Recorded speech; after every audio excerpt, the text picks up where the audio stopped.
Chapter 1. Your trajectory is a circle, Mr. Kale, and you've spent the last 3 years chasing your own tail, Alara Vane said, her voice a low, rhythmic hum that matched the flicker of the overhead neon tubes. She didn't look at him. Instead, she focused on the cards, her fingers executing a practiced, hypnotic flick that sent the deck dancing in a blur of gold and obsidian. The air in her stall smelled of static crackle and cheap incense, a synthetic scent designed to mask the sharp tang of the floating market's ventilation system. Mr. Kale, a spice merchant with sweat beading on his upper lip, leaned forward, his chest nearly touching the velvet cloth of Alara's table. He looked desperate, the kind of desperation that usually paid double. Alara let a beat of silence stretch, knowing exactly when the tension would peak. She flipped a card, the tower, but she didn't read it as a disaster. She read it as a shedding of skin. "The collapse you fear isn't a fall," she continued, her tone sardonic, almost mocking in its precision. "It is a clearing. You are clinging to a warehouse of rotting cinnamon and outdated contracts. The cards suggest that if you double the offering for this session, the alignment shifts. The tower doesn't crush you. It clears the path for something more substantial." Kale blinked, his gaze darting from the card to Alara's hooded eyes. He didn't see the cynicism behind the gaze, only the confidence of a woman who seemed to hold the blueprints of his fate. He reached into his coat, pulling out a handful of credits with trembling fingers. Alara swept them into a drawer without breaking her cadence, her movements fluid and detached. She had turned divination into a series of psychological triggers, a grift polished to a mirror finish during her years in the academy, before the tenure board decided her interests in temporal anomalies were a liability to the university's funding. She was halfway through a final, comforting lie when a courier appeared, breaking the bubble of the reading. The boy was barely 20, wearing a shimmering courier mesh suit that shifted colors like an oil slick. He didn't speak. He simply slid a heavy, wax-sealed tube across the velvet. The seal was an archaic crimson, the wax stamped with a crest Alara didn't recognize, a weeping willow entwined with a lighthouse. "Who sent this?" Alara asked, her voice returning to its natural dry clip. The courier shrugged, already pivoting back toward the crowd of the neon market. "Paid for priority. No return address." Alara dismissed Kale with a vague wave of her hand, watching him scurry away with the misplaced hope of a man who had just bought a lottery ticket. She turned her attention to the tube. As she cracked the seal, a scent hit her that was entirely alien to the floating market. It wasn't the smell of synthetic oils or recycled air. It was a thick, cloying brine, the scent of ancient salt and deep-sea rot. It was the smell of a coastline she had never visited, a dampness that seemed to cling to the back of her throat. She slid the parchment out.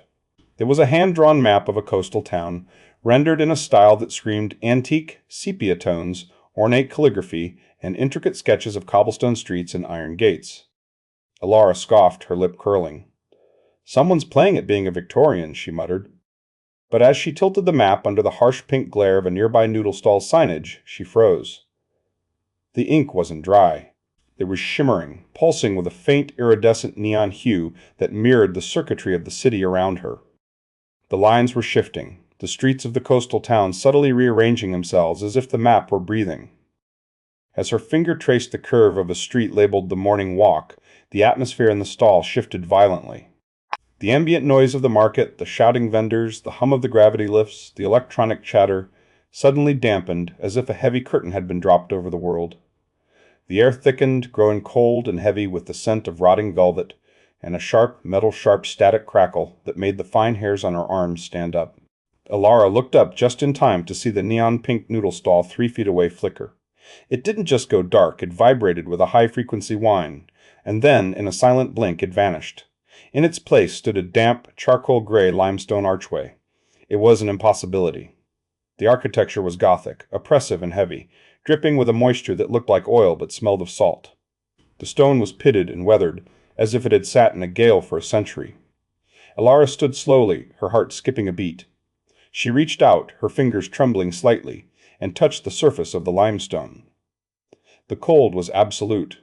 Not the chill of an air conditioner, but a dead, subterranean cold that seemed to suck the heat directly out of her marrow. As her skin met the stone, a sound bled through the silence. It wasn't a single voice, but a choral whisper, a layered conversation of a dozen people speaking in a room that wasn't there. The voices were distant, echoing, discussing a legacy of grief and a debt that could never be repaid. The words were fragmented, but the emotion was a crushing weight, an ancestral sorrow that felt physically heavy.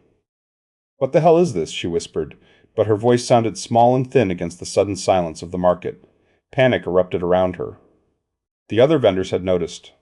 A scream tore through the air as a merchant's floating display of synthetic silks was suddenly bisected by a rising wall of gray stone.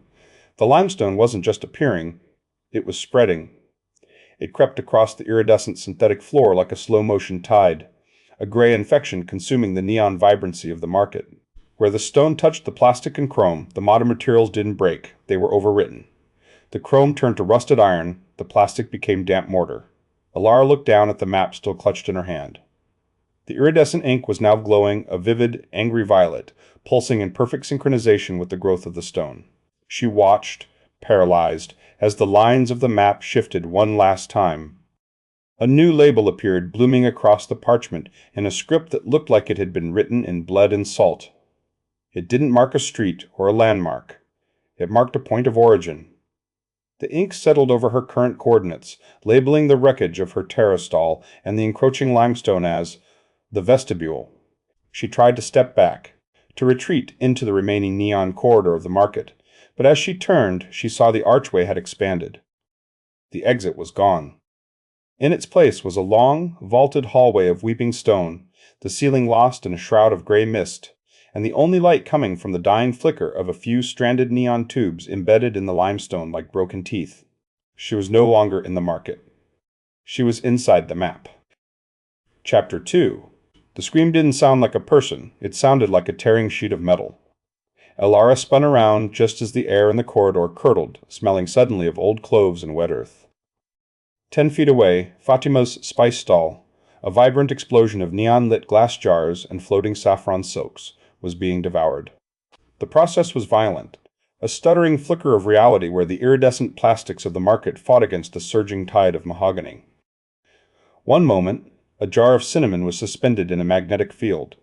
The next, the field collapsed, and the jar was overwritten by a heavy, claw-footed side table that slammed into the floor with a bone-jarring thud. The cinnamon didn't spill, it simply ceased to exist, replaced by a lace doily yellowed by a century of phantom nicotine. Alara scrambled across the damp limestone, her boots slipping on a patch of salt crust. "Fatima!" she shouted, her voice sounding thin and brittle in the cavernous space. She reached the woman just as the final flicker of neon vanished. Where a bustling storefront had been, there was now a suffocatingly narrow parlor. The wallpaper was a peeling, jaundiced ochre, curling away from the walls in long, dead strips like shedding skin. The air was thick with the scent of stagnant water and something metal sharp, like a metal tan coin resting on a tongue. Fatima was standing in the center of the room, her hands frozen in midair. She wasn't screaming anymore. She was staring at the mahogany table with a look of profound, vacant confusion. Her eyes, usually sharp and dancing with the calculations of a merchant, were wide and glassy. "Fatima, look at me," Alara said, grabbing the woman's shoulders. The fabric of Fatima's tunic felt strange, half synthetic, half wool, as if the overwrite were beginning to bleed into her very clothes. "Are you hurt? What happened?" Fatima turned her head slowly. Her voice was a hollow rasp. I had a daughter," she whispered. She paused, a flicker of panic crossing her face. "The eldest. The one who studied the stars. What was her name?" "Alara." "Why can't I find her name?"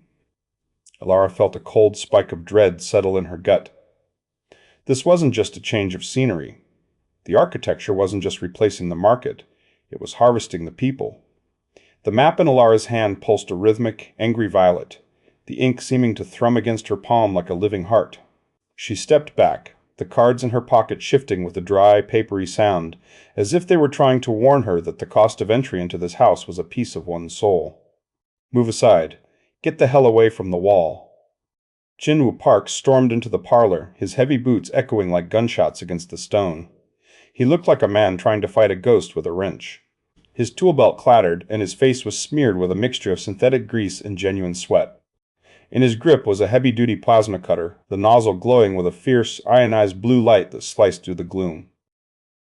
"This is a structural anomaly," Jinwoo barked, his voice clipped and technical, though his eyes were darting frantically. "I can cut a breach through the limestone.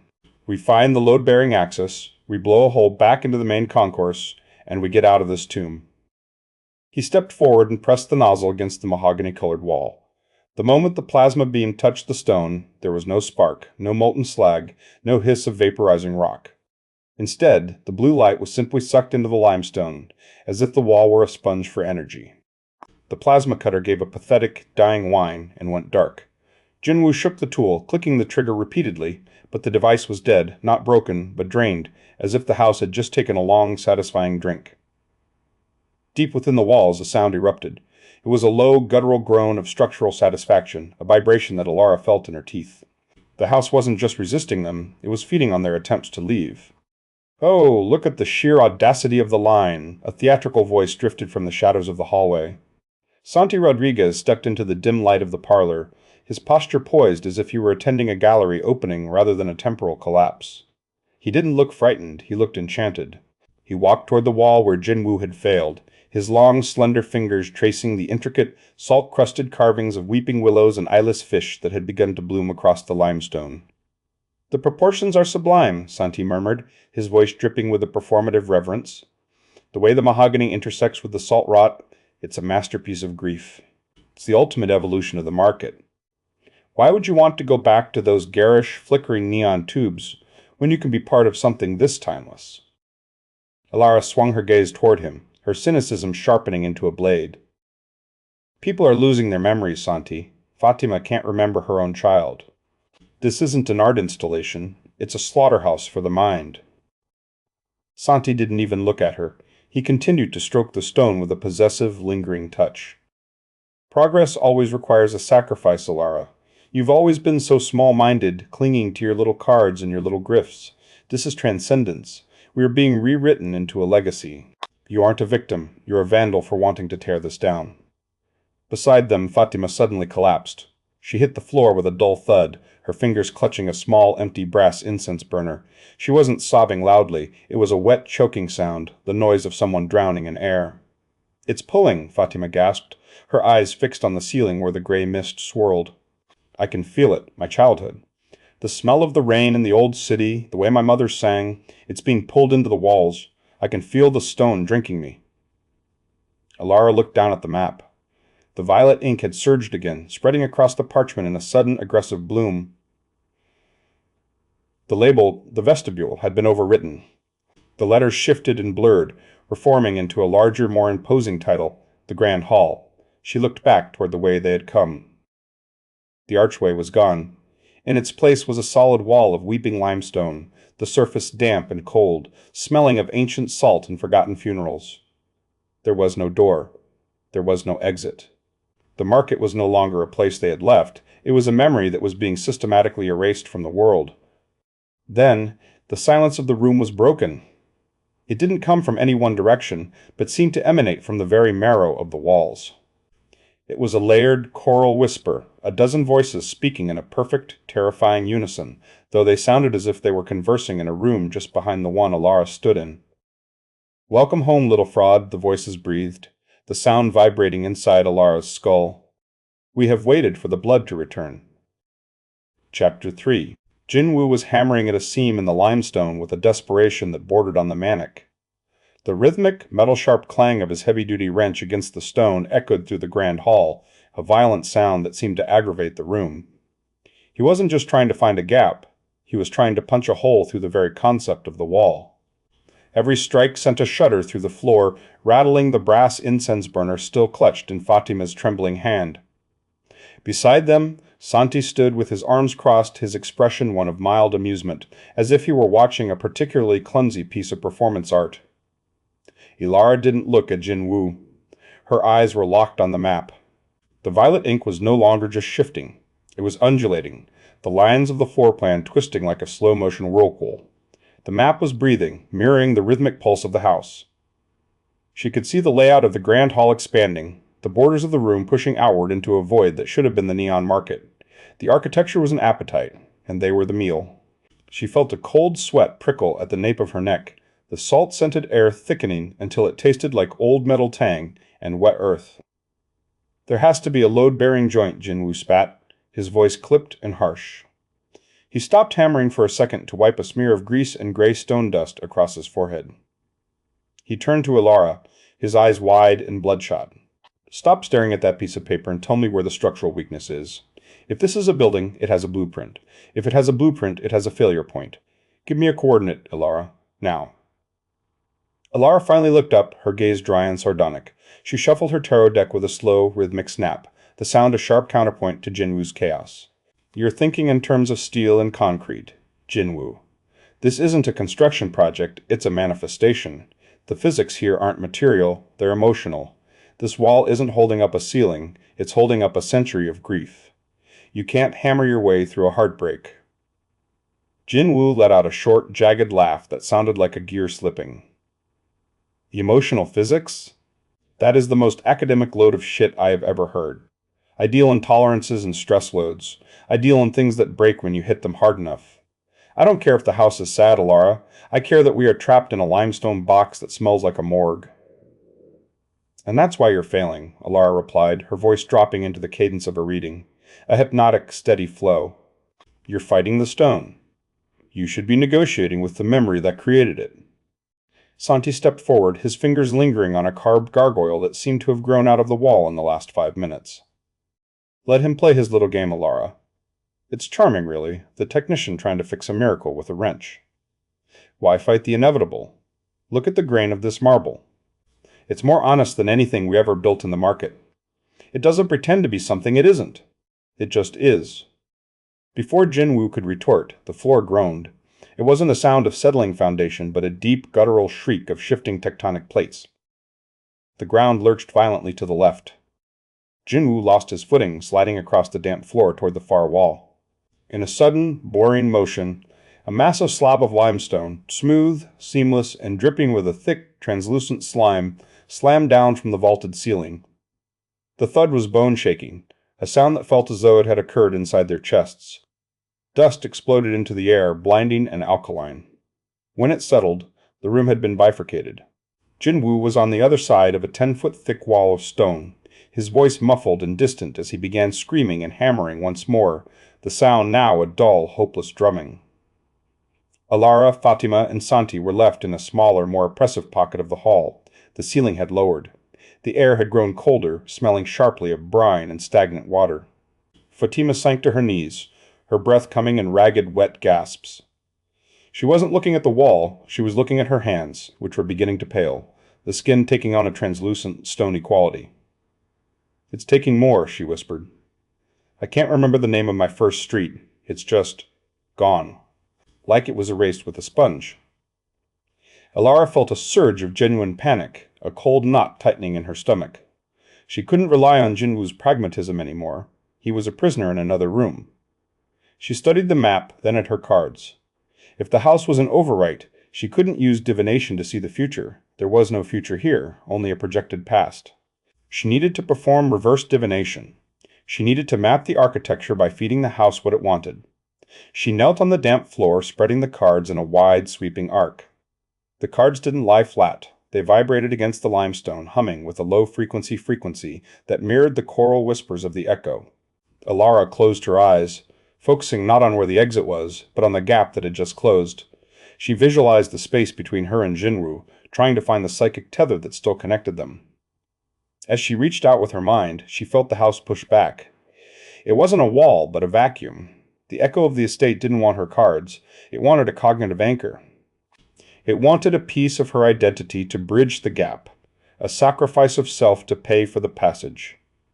The void in her mind opened wide, a hungry, swirling maw that demanded a memory of value, something that defined her essence. Alara didn't have time to choose. She felt a sudden, violent yank, as if a hook had been snagged into her cerebral cortex. There was a flash of white light, a sensation of something being torn away with surgical precision. She saw a vision of a lecture hall, the smell of old books and mahogany, the weight of a heavy doctoral gown on her shoulders, and the sharp, piercing pride of her 10-year appointment. Then, with a sickening pop, the image vanished. The memory didn't just fade, it was deleted. She knew she had been something. A professor, perhaps, or a scholar, but the actual experience of it, the pride and the intellectual hunger, was gone. She was left with a hollow space where her greatest achievement had once lived. With a grinding, metal-sharp shriek, the limestone slab began to slide upward. The movement was slow, the stone scraping against stone with a sound that set Alara's teeth on edge. As the wall receded, it revealed Jinwoo, leaning against the opposite side, breathless and covered in gray dust. He watched her, his expression a mix of relief and suspicion. "How the hell did you do that?" Jinwoo asked, stepping forward.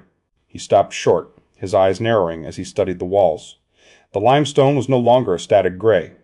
A soft, rhythmic violet light was pulsing through the veins of the stone, timed perfectly with the beat of a human heart. The house wasn't just standing there. It was breathing.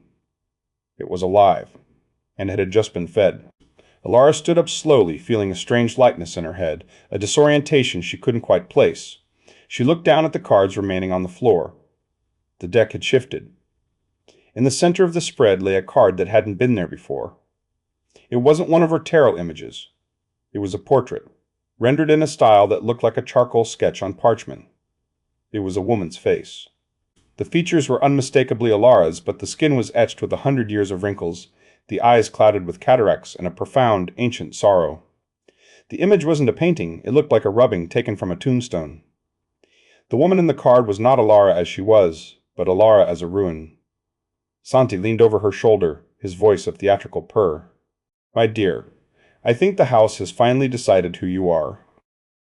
Chapter 4. The hallway was a stuttering wound of light and stone. One step landed on the humming acrylic floor of the neon market, the next sank into a carpet of damp, moth-eaten velvet that smelled of a century's worth of stagnant rain. Alara sprinted, her boots clicking rhythmically against the alternating surfaces, while Jinwoo stayed glued to her shoulder, his heavy tool belt clanking a frantic metal sharp accompaniment. To their left, a holographic advertisement for synthetic noodles flickered violently, its neon pinks and greens bleeding into a wall of weeping limestone that seemed to be exhaling a fine, salty mist. They rounded a corner at full tilt and collided with something that felt like a shock of static electricity. Alara recoiled, her heels skidding on a patch of slick moss. Before her stood a woman who seemed to be caught in a permanent state of dissolution. She was a living glitch. Her left side remained a vivid, translucent neon, her arm a glowing conduit of circuitry and cobalt light, while her right side was a heavy, weathered sculpture of gray stone, the skin textured like a cliff face eroded by 1,000 years of Atlantic gales. Her eyes were mismatched, one a sharp digital amber, the other a milky, sightless pearl. "Stop," the woman said. The word didn't just sound, it vibrated. Her voice was a soft, airy contralto that occasionally splintered into a sharp burst of digital static, like a corrupted audio file. "You are running toward a horizon that has already been deleted." Jinwoo stepped forward, his hand instinctively gripping the heavy wrench at his hip. "Who are you? Are you one of the vendors? Where is the exit to the central plaza?" The woman tilted her head, a movement that sounded like a grinding pebble. "I was a cartographer once. Now I am a footnote. My name is Amara Ezi, and you are not trapped in a glitch, Mr. Park. You are standing in a pre-echo." She reached out with her stone hand, the fingers scraping against the wall with a dry, rasping sound. "This estate is not a haunting of the past. It is a memory of a future atrocity. A dynasty will rise in the ruins of your market, and they will build this house upon a foundation of screams. The house is simply reaching back through time to claim the land it is owed." "A future atrocity?" Alara asked, her voice dry, the sardonic edge returning as a defense against the absurdity. "I've done a lot of readings, Amara, but architectural predestination is a new one. Why would a house travel backward just to occupy a few blocks of a neon slum?" "Because grief is the only thing more persistent than time," Amara replied, her voice glitching into a high-pitched whine. "The trauma of what they will do is so immense it has saturated the soil of the future. It is leaking into the present, overriding your reality with the weight of its own sorrow." "Oh, how profoundly tragic," a voice purred from behind them. Santi Rodriguez stepped into the light, his silk lapels shimmering under the flickering neon. He looked entirely too comfortable, his expression one of rapturous curiosity. He didn't look at Alara or Jinwoo. Instead, he was tracing the vein of a limestone pillar with a lingering, possessive finger, as if he were appraising a piece of fine jewelry. "Why fight the inevitable?" Santi asked, his tone dripping with a performative, honeyed empathy. "Look at the craftsmanship, the sheer scale of the morning. We are being elevated, Alara." We are no longer mere street vendors and technicians in a garish bazaar. We are becoming the nobility of a ruined empire. There is a certain dignity in the decay, don't you think?" As he spoke, a small group of terrified vendors, merchants who had been clutching their remaining wares in the shadows, drifted toward him. They looked exhausted, their eyes wide with the primal fear of the unknown. Santi opened his arms wide, his voice shifting into a soothing, authoritative cadence. "Do not fear the stone," Santi told them, his voice echoing with a false warmth. "The market is gone. The neon is a lie that is flickering out. This manor is the only thing that is solid. It is a sanctuary. If you stop resisting, if you accept the house, it will provide for you. It will give you a place in the new order." Amara's neon arm flared a violent warning red. "Do not listen to him. The house does not provide, it consumes. Every soul that accepts the estate as a sanctuary becomes a brick in its walls. The more of you that embrace the overwrite, the faster the neon market is erased from existence. You are not becoming nobility, you are becoming furniture." Alara ignored them both, pulling the map from her pocket. She needed a physical coordinate, a point of leverage. But as she unfurled the parchment, she felt a cold spike of dread. The ink was moving. The meticulously drawn streets of the neon market, the alleys she had navigated for years, the familiar grid of the plaza, were bleeding. The black ink ran in long, weeping streaks down the page, dissolving the urban geography.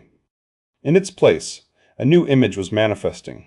A sprawling, labyrinthine garden of boxwood hedges and salt-crusted fountains, winding in impossible geometries that defied any logical map. "It's rewriting the map in real time," Alara whispered, her fingers trembling against the paper. The feeling of the hollow space in her mind, the gap where her academic career had been, pulsed in synchronization with the bleeding ink. She felt smaller, thinner, as if she were being edited out of her own life. Amara stepped closer, the smell of static crackle and wet earth clinging to her.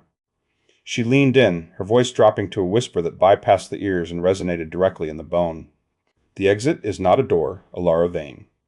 The blueprint is locked by a debt of blood. The only way to stop the overwrite is to find the heart of the estate and resolve the ancestral sin. You must find the moment the atrocity was conceived and break the chain." "I'm a fraud with a deck of cards, not a temporal surgeon," Alara snapped, though the bite was missing from her voice. "You are the only one who sees the patterns," Amara replied, her stone hand resting heavily on Alara's shoulder. "The house chose you for a reason. It wants you to be its witness, or its victim." Jinwoo grunted, his eyes scanning the ceiling where a crystal chandelier was slowly descending from a ceiling of raw concrete. "I don't care about ancestral sins. I care about the structural integrity of this hellhole. We move now, or we get crushed by a light fixture." They turned the corner together, moving deeper into the hybrid corridor. The air grew thick with the scent of brine and old lilies. As they passed a tall, ornate mirror framed in tarnished silver, Alara caught her reflection out of the corner of her eye and stopped dead. She stepped toward the glass, her breath hitching. The woman staring back at her wore Alara's clothes, the same weathered leather jacket, the same silver rings, but the face was a stranger's. The skin was a pallid, translucent gray, stretched tight over a skull that seemed slightly too large. The eyes were not Alara's sharp, cynical brown, but hollow, salt-crusted pits of white, staring back with an expression of ancient, unendurable grief. The reflection didn't blink. It simply stood there, a ghost of a future that was already beginning to overwrite the present. Chapter 5. "Stop staring at the glass and move, or you'll become a permanent fixture of the decor," Jinwoo commanded, his voice a blunt instrument cutting through the thick, salt-heavy air. He didn't look back at Alara. His focus remained on the ceiling where the concrete was now being devoured by ornate, ribbed vaulting that looked like the underside of a bleached whale. He adjusted the heavy tool belt around his waist, the metal sharp clink of his wrenches, a small, stubborn defiance against the oppressive silence of the corridor. They pushed forward into a wing of the manor that defied the logic of a home. It was a library, though the term felt insufficient. The shelves ascended into a darkness that suggested a vertical infinity, carved from a limestone so pale it looked like pressed ash. There were no books, only thousands of empty leather spines, their gold leaf flaking away in wet strips. The air turned frigid, a sudden plunge in temperature that turned their breath into ghosts. It smelled of brine and old, wet parchment, the scent of a shipwreck that had been dragged inland and left to rot in a cellar. "Exquisite," Santi murmured. He trailed a long, possessive finger along a mahogany reading table, his touch lingering on the grain as if he were claiming the furniture. The way the decay integrates with the structure, it's not just a building, Alara. It's a living sculpture of grief. Can you feel the weight of the history here? It's so much more honest than those neon billboards we left behind. Alara didn't answer. She was clutching the map to her chest, the ink still weeping across the page. The map of the labyrinthine garden was pulsing, a slow, rhythmic throb that mirrored the drumming of her own heart. She felt a sudden, sharp pressure behind her eyes, a sensation of being watched not by a person, but by the architecture itself. Then, the silence broke. It didn't break with a sound, but with a vibration that resonated in the marrow of her teeth. A voice drifted from the upper galleries. Not a single voice, but a choral layering of whispers, as if a dozen people were speaking the same sentence from different corners of a room. Still playing with cards, Alara? Still pretending the patterns belong to you? Alara froze. The voice was a perfect, cruel mimicry of Professor Holloway, the man who had stripped her of her tenure and laughed her out of the academy a decade ago. Beside the voice, a figure coalesced from the salt mist. Holloway looked exactly as he had in the lecture halls of the university, the tweed jacket with the frayed elbows, the pince-nez perched precariously on a sharp nose, and that look of profound academic disappointment. The fraud of the century, the apparition continued, stepping forward with a slow, rhythmic gait. You didn't find the occult, Alara.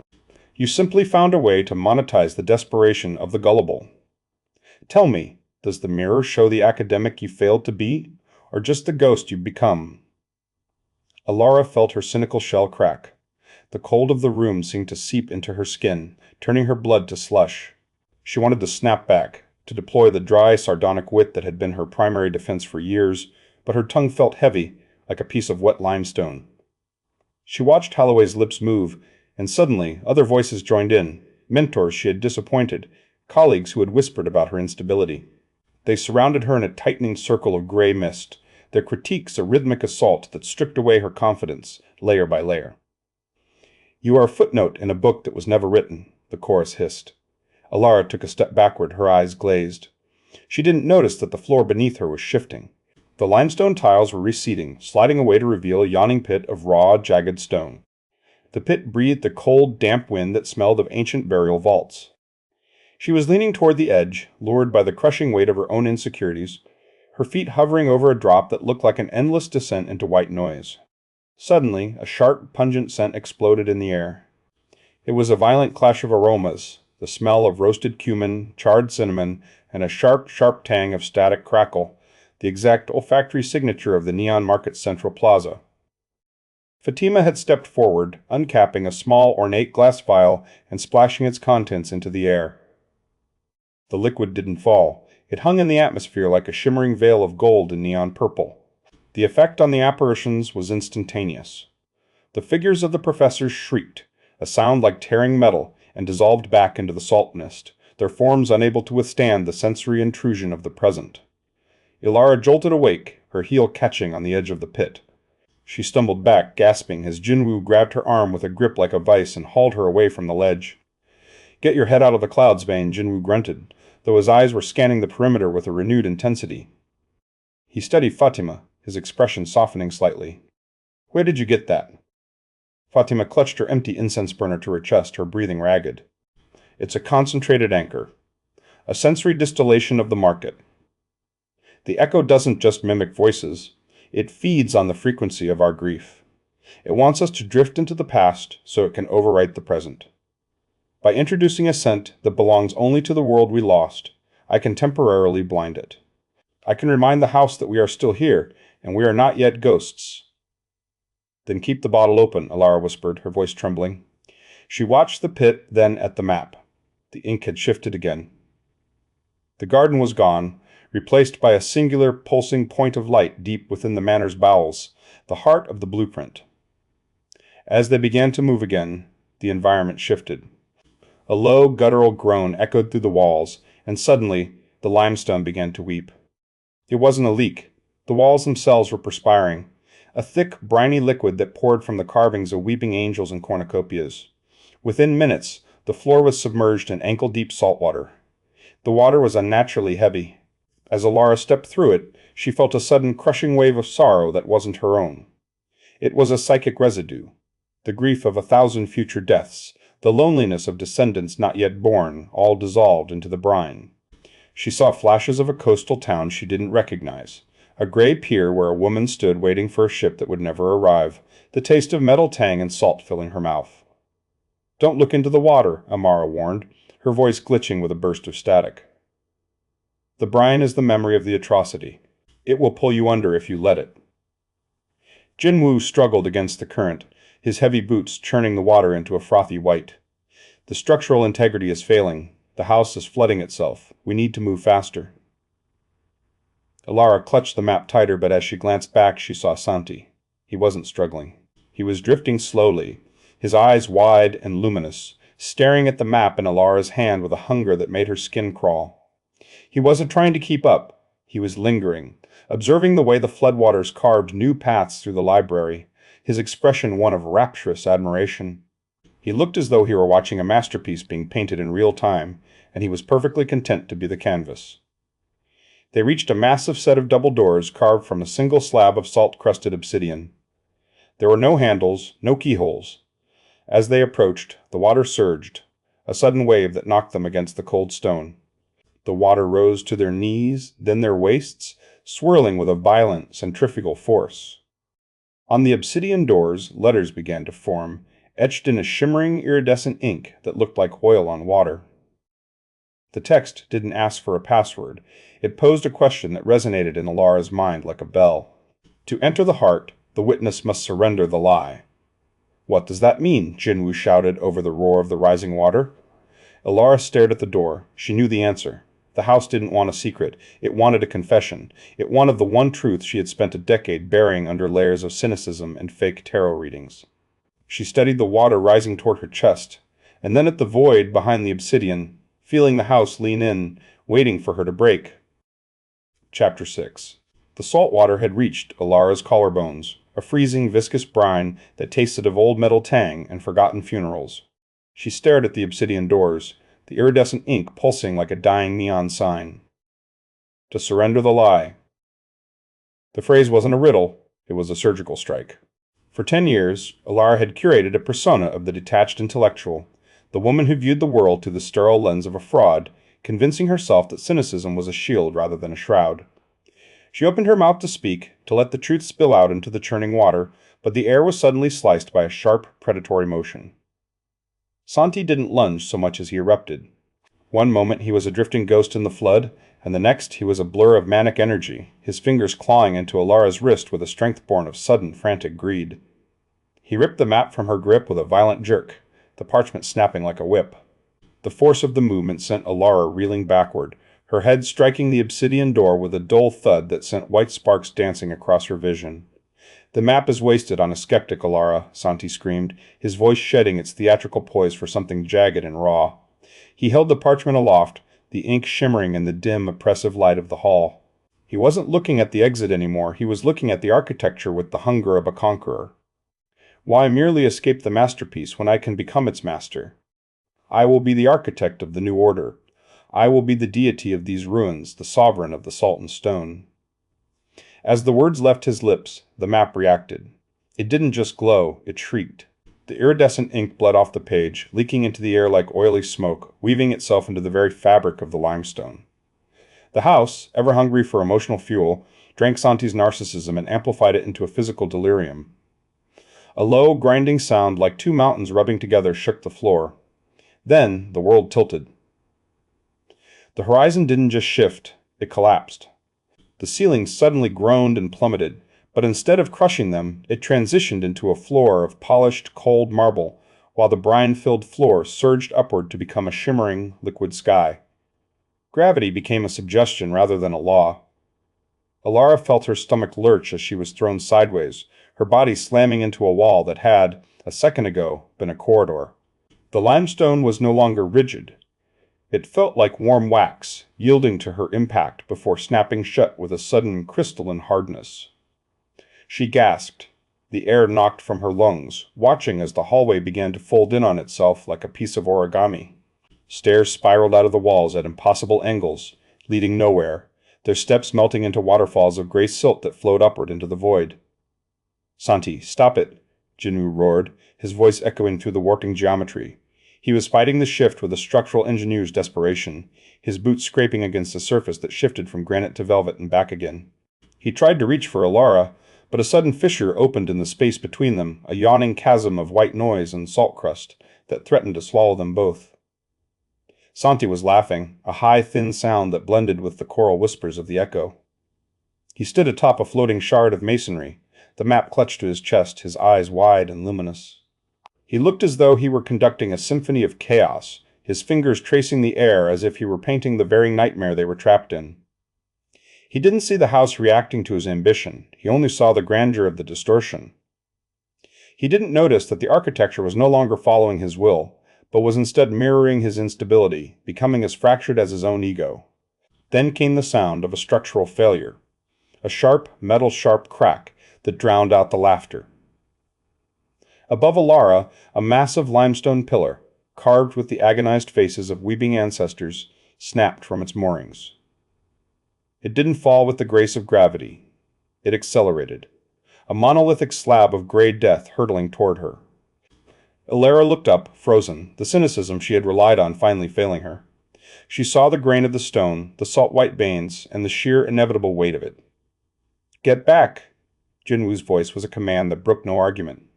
He didn't have time to pull her away.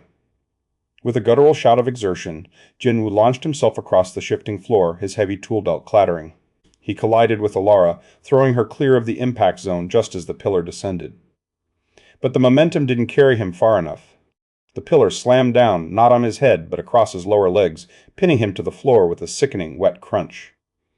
Alara scrambled up, the brine soaking through her clothes, and screamed his name. But as she reached for him, she stopped. The horror wasn't in the impact, but in the aftermath. The limestone pillar wasn't just crushing Jinwoo, it was absorbing him. The gray mineral was creeping upward, a slow, hungry tide of stone that began to merge with his skin. The transition was seamless and terrifying. Where the stone met his flesh, the boundary vanished. His boots were gone, replaced by a heavy, sculpted base of salt-crusted limestone that fused him permanently to the architecture of the house. Jinwoo let out a strangled gasp, his face twisting in pain, but he didn't scream. He gripped the edge of the pillar, his knuckles white, his breathing shallow. He looked down at his legs, now pillars of gray rock, and then back at Alara, his eyes wide with a pragmatic, cold terror. He was becoming a part of the blueprint, a permanent fixture in a house that hated them. Fury, hot and blinding, surged through Alara. She turned to Santi, who was staring at Jinwoo's transformation with a look of genuine artistic curiosity, as if he were observing a fascinating new sculpture. Alara didn't think, she didn't calculate the odds. She launched herself at him, her fingers locking around his throat, the two of them tumbling across the shifting, surrealist floor. They rolled through a patch of liquid stone that felt like freezing mercury, Alara clawing and scratching until her nails found the edge of the parchment. With a desperate, primal snarl, she ripped the map from his grip. As soon as the map returned to her hand, the violent warping slowed, though it did not cease. The world stopped spinning, but it didn't return to normal. They were left in a distorted gallery of impossible angles, where the walls leaned inward like tired giants. The brine had receded into narrow, stagnant pools that smelled of ancient rot and static crackle. Alara knelt beside Jinwoo, her hands trembling. He was alive, but he was changed. He leaned heavily against a piece of debris, using a jagged shard of a fallen column as a makeshift crutch. His lower legs were solid stone, the gray mineral blending perfectly into the floor beneath him. He studied his new limb with a detached, technical frown, as if he were assessing a faulty piece of equipment. "The structural integrity of the room is still fluctuating," Jinwoo said, his voice raspy but steady, though he winced as he shifted his weight. He didn't ask if he was okay, he only cared about the system. Alara looked down at the map. The ink was shifting again, rearranging itself in response to the new geometry.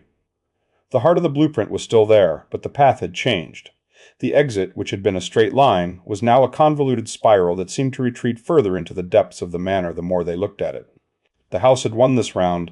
It had not only claimed a piece of Jinwoo, but it had rewritten the rules of their escape. As she watched, a door appeared in the ceiling above them, then vanished into a wall of salt, leaving them stranded in a room that no longer knew how to be a room. Chapter 7. The ballroom did not so much exist as linger. a hollowed-out ribcage of a room where the air tasted of pennies and wet wool. They sat in a circle of wreckage, the silence heavy.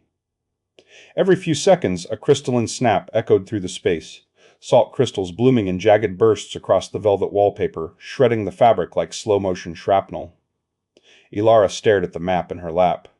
The parchment had stopped shifting, settling into a static, demanding image. In the center of the spiral, where the heart of the blueprint lay, a single word had etched itself in a script like dried blood. As sacrifice. Jinwoo sat beside her, propped against a fallen mahogany wardrobe. His stone legs rested awkwardly on the salt-crusted floor. He looked less like a man and more like a monument to a failure of engineering. He stared at the ceiling, where a quartz chandelier hung by a fraying wire, swaying in a non-existent wind. The structural load of this room is plummeting, Jinwoo rasped. The salt isn't just growing, it's replacing the carbon. If we stay another hour, the floor will cease to be a floor. It'll be a reef. Santi stood a few paces away in a shaft of jaundiced light, tracing the carvings of a limestone pilaster with a possessive finger. He looked as though he were admiring a masterpiece in a gallery, oblivious to the fact that the gallery was eating them. He inhaled deeply, as if the scent of decay were a fine perfume.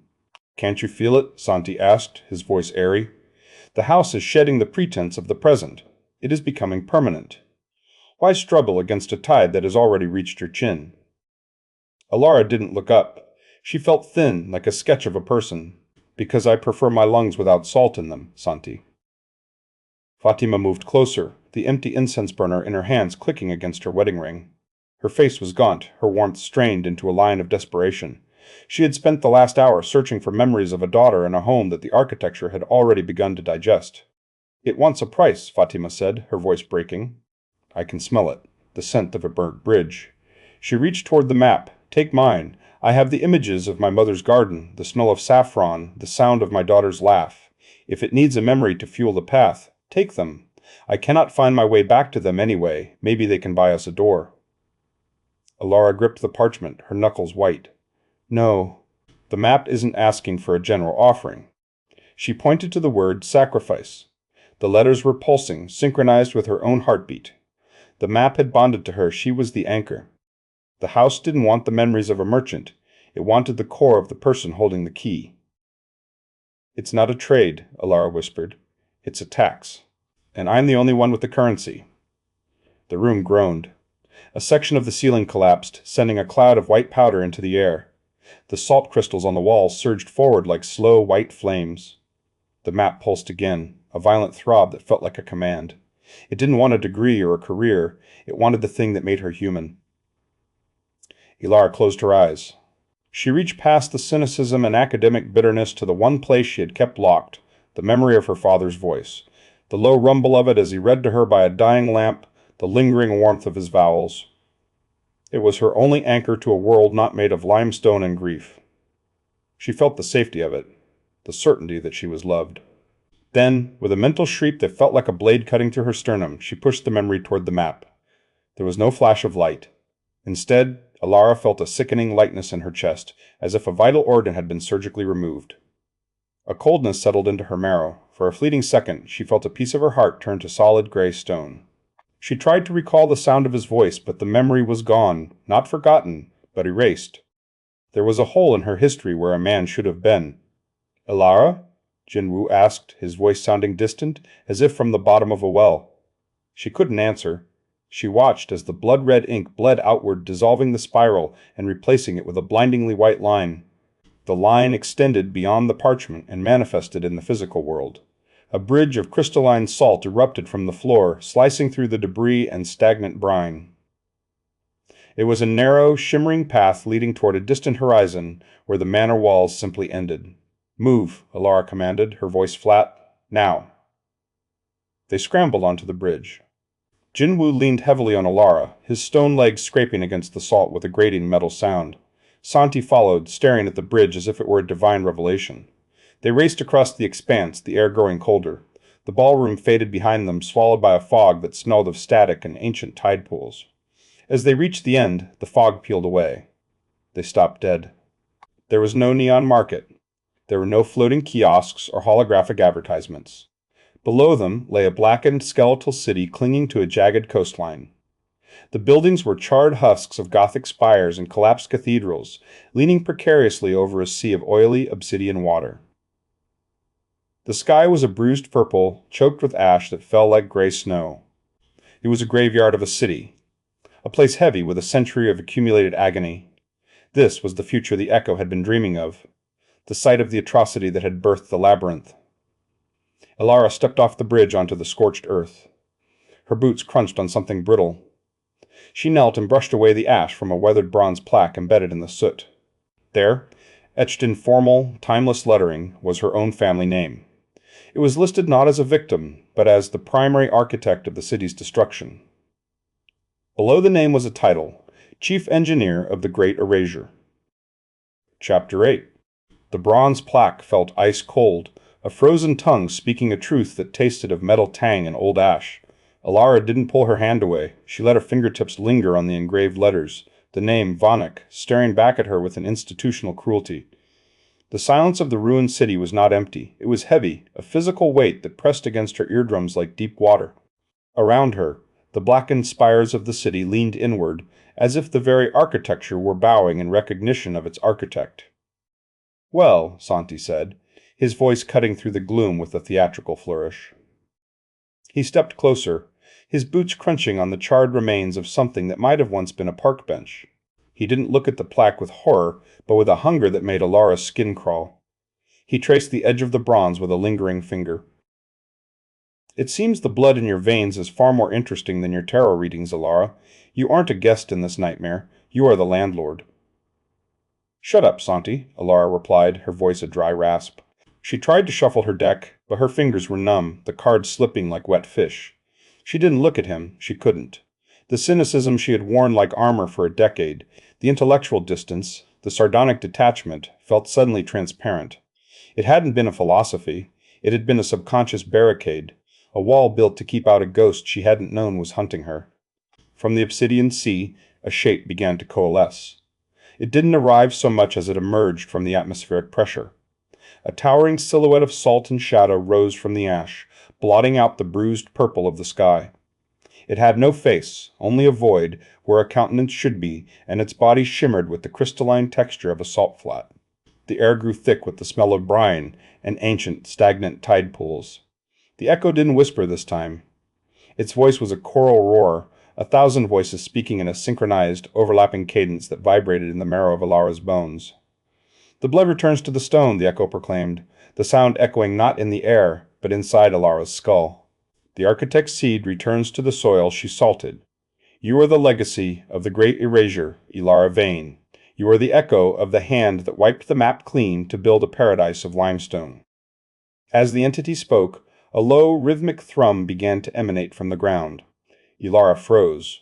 The pulse was slow, heavy, and unmistakable. She pressed her palm against the scorched earth and felt the vibration climb up her arm. It was a heartbeat.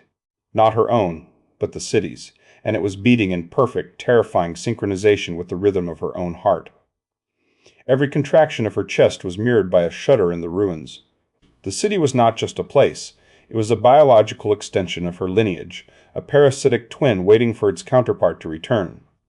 Beside her, Amara Eze let out a sharp, glitched gasp. Ilara turned to see the mentor fracturing. The neon filaments that laced Amara's skin, the remnants of the market, were flickering violently, snapping like dying fluorescent tubes. Amara's form shuddered, her image jumping a few inches to the left and right in a digital stutter. "The anchor is slipping," Amara whispered, her voice dissolving into a burst of static. "The echo. It doesn't want a guide. It wants the source. Ilara, you must. Resist the pull of the blood." Santi stepped toward Ilara, his eyes wide with a sudden manic epiphany. He ignored Amara's distress, his gaze fixed on the towering salt shadow of the echo. He looked as if he had just discovered a lost masterpiece. "Do you see it, Ilara? The sheer scale of it." Santi's voice was dripping with a false, syrupy empathy. "Why fight a destiny this magnificent? Look at this city. It is the ultimate expression of will. You weren't meant to be a fraud in a floating market, reading fortunes for credits. You were born to be a goddess of the void. Join it. Join the echo. We could rule this new world together. We could reshape the limestone into a monument that lasts forever. Alara felt a surge of nausea.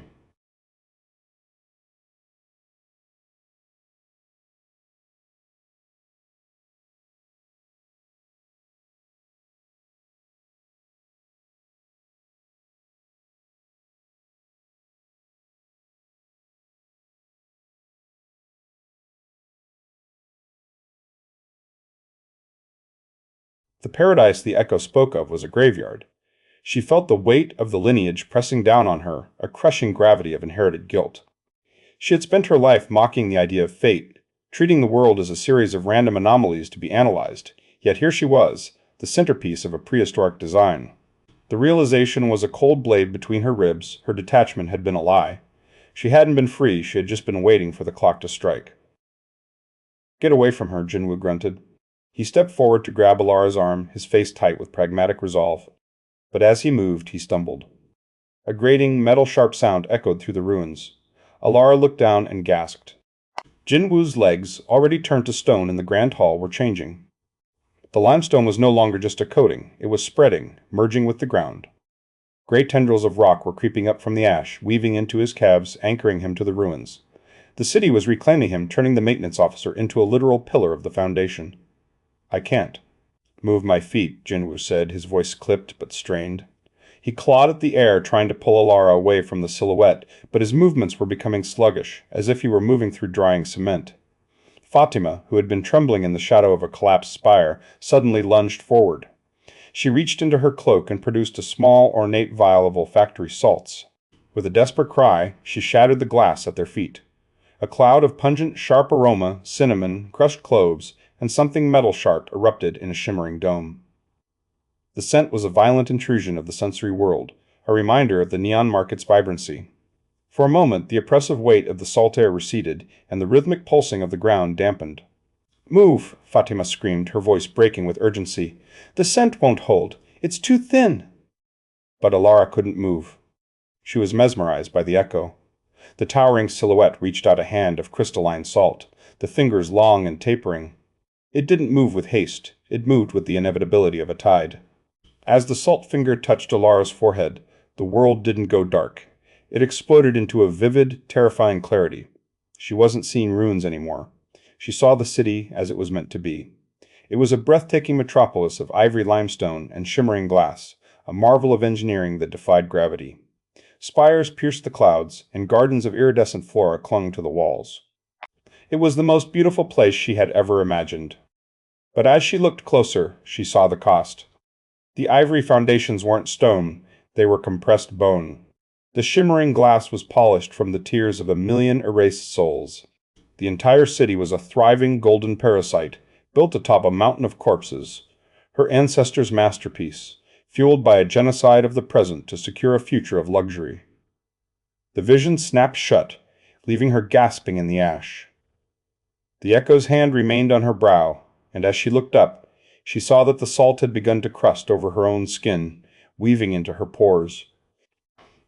The city wasn't just calling her home, it was beginning to rewrite her into its architecture. Chapter 9. Chapter title, The Lord of Ruins.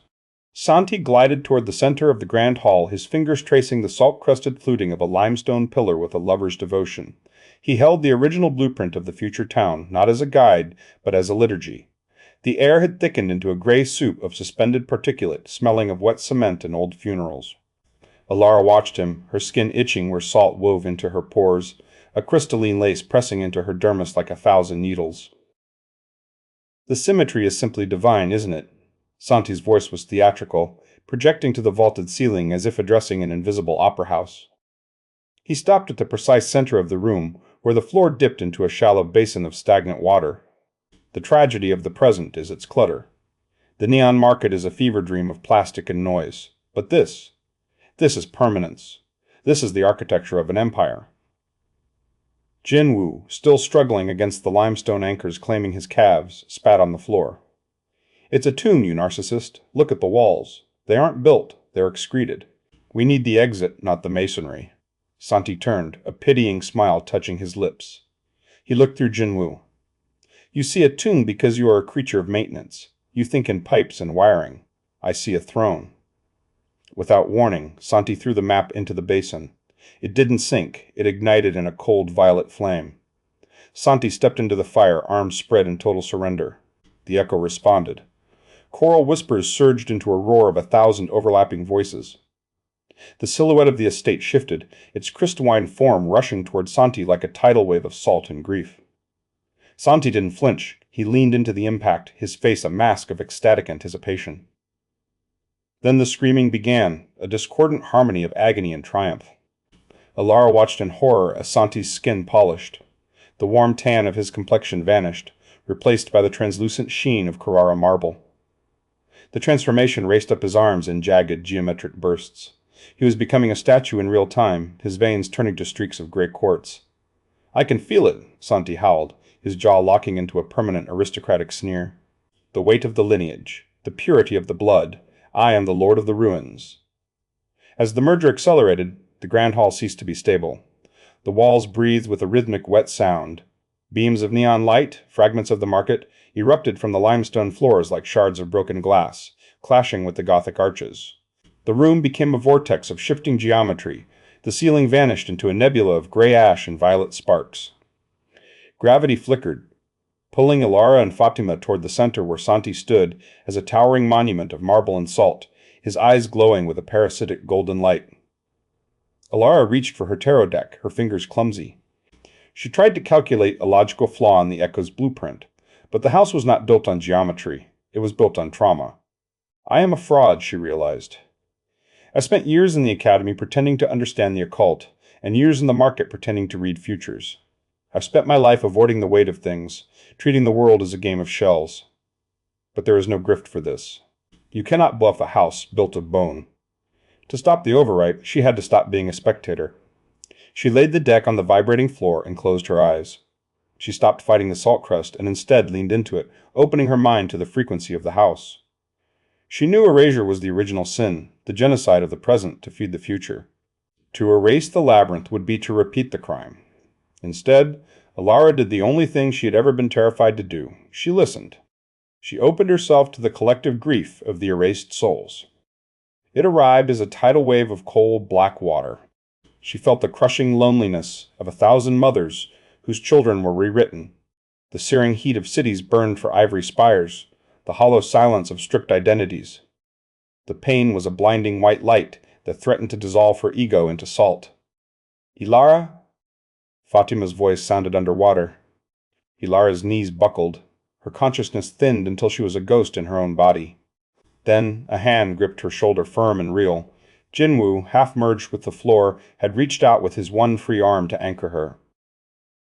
Fatima stepped in from the other side, clutching Alara's hand. They were the anchors. They were the living present. With their strength holding her steady, Alara dove deeper. She searched for the knot, the point where the blueprint had first turned parasitic. She found it, a moment of profound, selfish terror. A progenitor who had chosen a legacy of luxury over humanity. It was a shivering point of cowardice at the heart of the empire. Alara didn't strike it. Instead, she wrapped the knot in a gesture of agonizing forgiveness. She didn't excuse the crime, but she accepted the grief, neutralizing the hunger of the house with the only thing limestone cannot digest: empathy. The effect was instantaneous. The golden light in Santi's eyes flickered and died. The marble encasing him became porous, turning into crumbling pumice. The nobility he craved was revealed as a hollow shell. He was a parasite clinging to a parasite. Santi let out a thin, wheezing sound as he collapsed into a heap of salt and gray dust. The vortex slowed. The neon sparks faded. As silence returned, the group stood in the ruins of the Grand Hall, the air smelling of salt and old rain. Alara slumped against Jinwoo, her breath ragged. She felt heavier, as if carrying a century in her chest. As she looked up, she saw the walls had shifted. A door had appeared where there had been only solid stone. A heavy, iron-bound oak door that smelled of deep earth and ancient secrets. And from behind it, they could hear the distinct rhythmic ticking of a clock that shouldn't exist. Chapter 10. The iron-bound door didn't yield to force. It yielded to a confession. Alara pressed her palm against the cold metal, feeling the rhythmic thrum of the clockwork heart beating on the other side, and she didn't push. Instead, she let the weight of the house, The centuries of inherited sorrow, the suffocating grief of children not yet born, fled back into her. She stopped fighting the current. She opened the floodgates of her own cynicism and invited the limestone's hunger to feast one last time. But this time she didn't offer her identity. She offered the grief back to the earth, a violent return of stolen energy. "Alara, get back from the door," Jinwu shouted, his voice strained. He was leaning heavily on a piece of fallen masonry, his face smeared with gray grit and old sweat. He reached for her, but the air between them had turned viscous, shimmering like oil on water. Alara didn't move. She felt the moment the equilibrium broke. The grief she had absorbed, the psychic ballast of a doomed dynasty, surged out of her in a blinding, iridescent wave. It wasn't a scream, it was a sigh that shattered stone. The limestone didn't just crack, it dissolved. The oppressive weight of the walls suddenly inverted, turning into a cloud of neon dust, electric violets, searing cyans, and phosphor greens that tasted of static crackle and metal tang. The Gothic labyrinth began to fold in on itself, the architecture collapsing not downward, but inward, toward a single screaming point of light. Santi was still there, standing in the center of the implosion. He had been staring at the iridescent dust with a look of rapturous hunger, his fingers twitching as if he wanted to paint the apocalypse. He didn't run, he didn't even blink. He studied the folding reality as if it were a gallery opening he had finally been invited to. As the light condensed into a singularity, the neon dust swirled around him in a tightening spiral, coating his skin in a thick, crystalline crust. He tried to speak, perhaps to claim the ruins as his own, but the salt moved faster than his tongue. In a sudden, silent flash, he was frozen. Not dead, but preserved, a salt-crusted statue of a man mid-gasp, a permanent monument to the vanity of wanting to own a ghost. Amara Ize stood beside Alara, her form flickering like a dying fluorescent bulb. For the first time since they had met, the static in her voice was gone. She watched the dissolving walls with a serenity that made Alara's chest ache. Amara reached out, her fingers brushing Alara's cheek, a touch that felt like a warm breeze through a screen door. "The map is closed, Alara," Amara said, her voice clear and singular, no longer a chorus of echoes. "The debt is paid in dust." Amara didn't vanish violently. She simply stabilized, her fragmented edges smoothing into a whole person for one brief, shimmering second, and then she dissolved. She didn't fall, she drifted, her spirit unraveling into the wind as a collection of gold sparks that merged with the neon haze. She left behind nothing but a lingering scent of old paper and rain, a final exhale of a woman who had spent too long as a blueprint. Then the world snapped. The singularity expanded in a violent whiteout burst, throwing Alara and Jinwu backward through a tunnel of blinding light. There was no sound, only the sensation of being pulled through a needle's eye, the pressure mounting until Alara felt her teeth ache. Then, with a sudden jarring thud, the floor returned.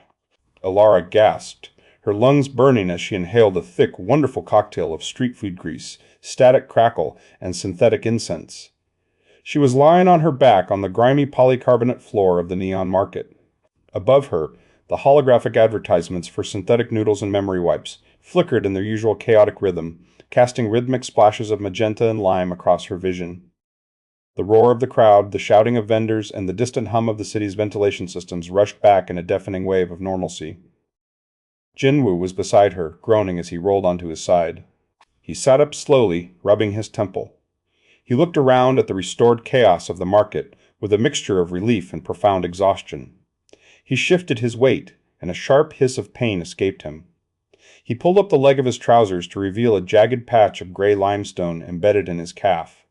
A calcified scar that looked like a piece of the house had decided to keep a piece of him. He stared at it, his pragmatic mind clearly trying to categorize it as a repairable glitch, but his eyes betrayed a new, quiet terror. Some things, he realized, cannot be fixed with a wrench. Fatima was already there, kneeling by the spot where her stall had been. The colorful jars of saffron and star anise were back, the iridescent silks draped perfectly over the counters. She was clutching her incense burner, her knuckles white. Alara crawled toward her, wanting to offer a hand, but stopped when she saw Fatima's expression. It wasn't joy. It was a hollow, searching kind of grief. "I remember that I love them," Fatima whispered, her voice trembling. She studied Alara, her eyes wide and vacant.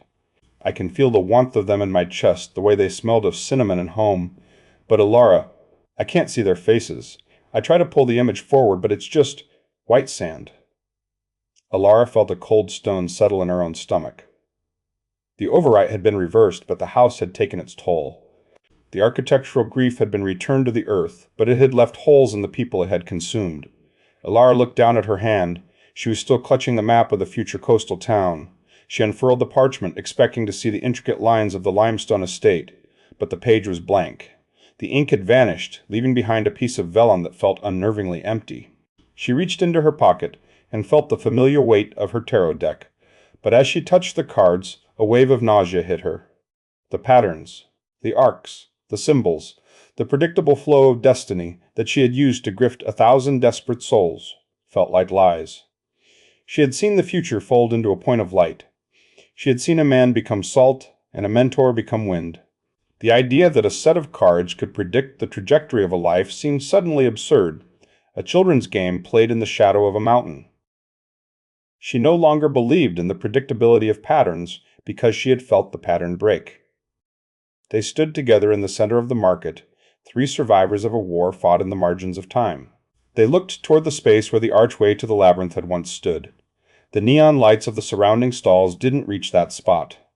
It was now a permanent, rectangular void of stark white sand, a sterile scar in the middle of the vibrant city. It was a reminder that while they had returned, they hadn't come back whole. Jinwoo stood up, leaning on his good leg, and looked at the white sand with a deep structural suspicion. He turned to Alara, his voice blunt, but lacking its usual edge. "Can we just leave this place and never come back?"